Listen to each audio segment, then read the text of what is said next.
and welcome you, Jan, to the stage. Thank you for having me. Really delighted to have you. It's fascinating. So I've been exploring a little bit through the Buddha and the gas pump interview. Yes. I'm going to start right at the nub of it. I'm going to ask you, what is enlightenment? How would you describe it? There are many levels of enlightenment, actually. But the one common denominator is that you no longer identify with anything that is not you. And ignorance can be defined as identifying yourself as that which is not you.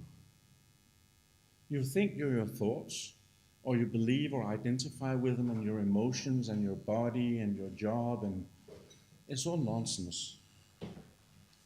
Would that be described as self-realization when you get to that point where you no longer listen to your thoughts? That's self-realization, and that's internal non-duality.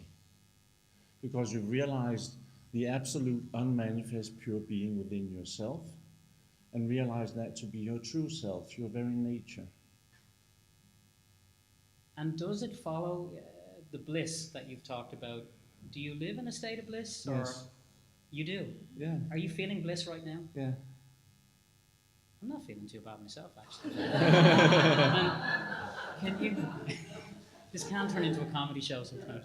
Can you describe, can you put that into words, how you feel on a daily basis? Bliss says it all. You talked about love and devotion. We'll have to talk about the various levels of enlightenment first in order to explain bliss, Okay. because bliss can mean so many things. Okay. Domestic bliss, sexual bliss. But the bliss of having part of you merged with the divine is something completely different. Take me through the levels, so we start. Give you enlightenment? Yeah, we start. No. Not yet. Well, take me through. Yeah, I'm actually refusing enlightenment. I'm hilarious.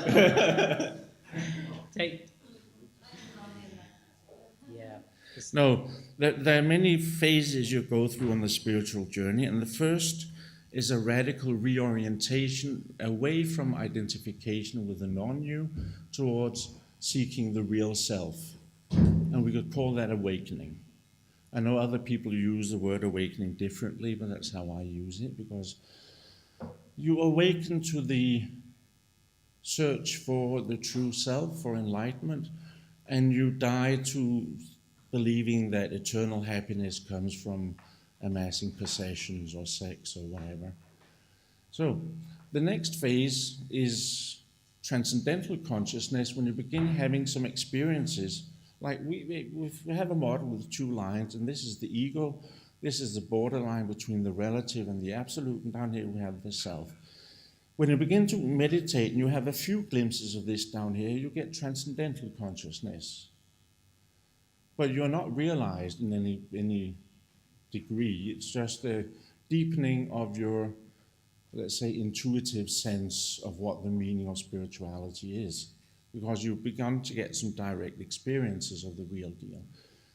Then in self-realization, on this borderline here, there's a basic contraction, which I call the I-ness, and that has to go away.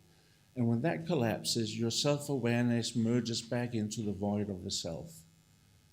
And that comes in a flash. And then you're self-realized. But it's just void.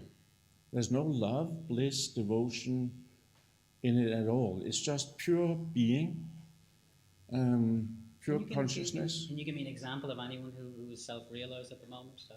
I'm sure a lot of these non-duality teachers are. Okay. For sure. And you mentioned Eckhart. Do you think he may be self-realized? Yeah, he's certainly self-realized. I've never met the man, so I can't say how far he is. But judging from the power of now, it only talks about self-realization. Okay. So this is a pure state of just beingness. Okay. Pure being. Okay. And you can say in the now. But this in the now business is odd, because everything is only in the now. Suffering is only in the now. Ignorance only exists in the now. Did you go through these stages in this life yourself? Certainly. Okay. And have you got...